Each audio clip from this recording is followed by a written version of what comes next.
বিথিকা ব্লগে সবাইকে স্বাগত। তাই আজকে সকালে কি কি রান্না করেছি সেটাই আজকে দেখাবো তোমাদের সবাইকে।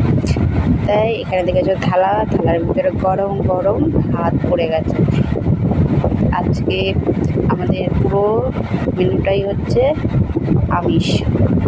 তাই প্রথমেই ভাত পড়ে গেছে, তা ভাত দেওয়ার পর তারপরে আমি করেছি ছিম বাটা চিংড়ি মাছ দিয়ে ছিম বাটা করেছি, আর সাথে পটল ভেজেছি। পটল ভাজা পাতে পড়ে গেছে। এবার হচ্ছে বাটি পড়ে গেল, বাটির ভিতরে দেবো গরম গরম আজকে মাছের মাথা কষা।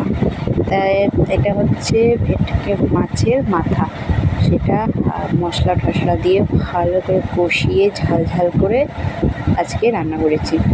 তা পাতে আর একটা আছে, সেটা হচ্ছে মাছ ভাজা পিস, মাছ পাতা আর পিস মাছ ভাজা পড়ে গেছে পাতে। আজকের রেসিপি আপনাদের কেমন লেগেছে কমেন্টে জরুর বলবেন।